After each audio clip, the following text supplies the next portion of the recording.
కామారెడ్డిలో ఎమ్మెల్యే కాటిపల్లి వెంకటరమణారెడ్డిపై కాంగ్రెస్ నేతలు దాడి చేశారని, పోలీసులు కాంగ్రెస్ ఎంఐఎం పార్టీలకు కొమ్ము కాస్తున్నారని కేంద్ర మంత్రి కిషన్ రెడ్డి ఆగ్రహం వ్యక్తం చేశారు. కామారెడ్డికి వెళుతుంటే తనను రామచంద్రరావును హౌస్ అరెస్ట్ చేశారని, ఎందుకు హౌస్ అరెస్ట్ చేశారో ప్రభుత్వం సమాధానం చెప్పాలన్నారు కిషన్ రెడ్డి. అక్కడ మజ్లిస్ పార్టీకి, ఇక్కడ కాంగ్రెస్ పార్టీకి, భారతీయ జనతా పార్టీకి వ్యతిరేకంగా, స్థానిక ప్రజల ఆలోచన విధానానికి వ్యతిరేకంగా ఈ ప్రభుత్వం వ్యవహరిస్తూ ఉంది. బాన్సువాడలో కూడా అక్రమ కేసులు పెట్టడం జరిగింది. కామారెడ్డిలో కూడా భారతీయ జనతా పార్టీ సంబంధించినటువంటి శాసనసభ్యుని కార్యాలయం పైన దాడి చేయడమే కాకుండా కారు తీసుకొని వచ్చి కాంగ్రెస్ పార్టీ నాయకులు మరి బీజేపీ ఆఫీసు గేటుకు, ఎమ్మెల్యే ఆఫీస్ గేటుకు ఏదైతే మరి డ్యాన్స్ చేశారో అందరూ చూస్తున్నారు. ఇంత దుర్మార్గంగా వ్యవహరించడం.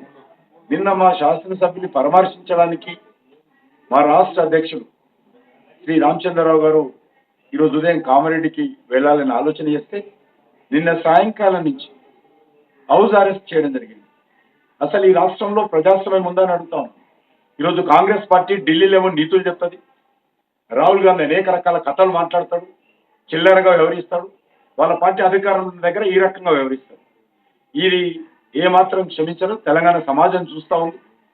ఈరోజు రామచంద్రరావు గారు రాష్ట్ర అధ్యక్షులు ఈరోజు మా పార్టీ శాసనసభ్యుని అక్రమంగా మరి బెదిరించి దాడులు చేసేటువంటి ప్రయత్నం చేస్తే పరామర్శించడానికి బాధ్యత రాష్ట్ర అధ్యక్షుడి పైన ఉంది. వారు వెళ్ళాలంటే ఎందుకు అడ్డుకుంటున్నారో ఈరోజు ముఖ్యమంత్రి చెప్పాల్సిన అవసరం ఉంది. ఈ రకమైనటువంటి చర్యలను తీవ్రంగా ఖండిస్తా ఉన్నాం.